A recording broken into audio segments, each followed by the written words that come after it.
श्रीगुरुभ्यो नमः। हरि ओम्।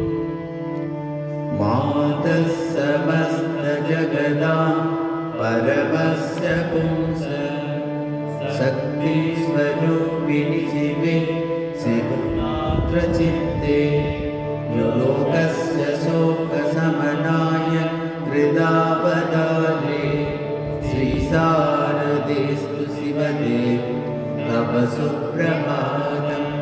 बाल्ये भवस्य तमसः परिहारयित्रे लीलामनुष्यवपुषेत गदाधराय तद्दे ददत्विदतियं समस्तविद्ये श्रीशारदेस्तु सुपदे तव सुप्रभातं।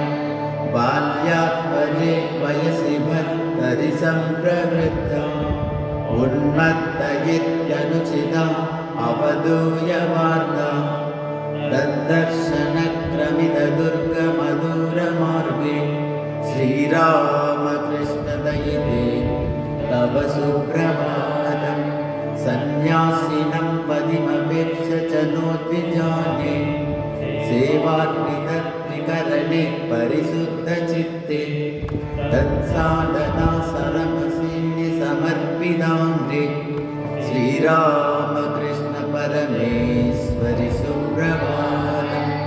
यामेव सात्मजननी भवतारिणीं च सेवा परां बुबुधे गुरुरस्तवेद तस्या समस्तजगदोस्य शरण्यमूर्ते श्रीरामकृष्णदयिते तव सुप्रभातम्। आवृण्वते परमिकां प्रकृतिं स्वकीयां संसारिणी बहुदुःखजले भवाप्तौ सर्वं सहेश्रितजनो तरणैकदीक्षे श्रीरामकृष्णदयिते तव सुप्रभातम्। गेहस्य मार्जनविधौ मम कर्मशान्तिं नायात्यसङ्ख्यभुजनिष्क्रियमाणमेव आकस्मिकोक्तिविवृतं किल शक्तिरूपे श्रीरामकृष्णदयिते तव सुप्रभातम्।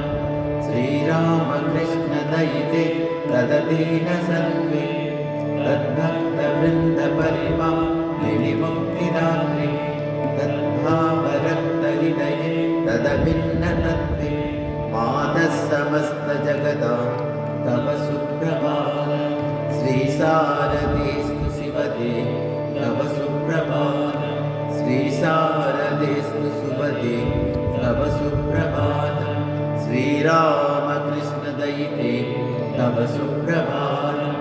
श्रीरामकृष्ण परमेश्वरि सुप्रभातम्।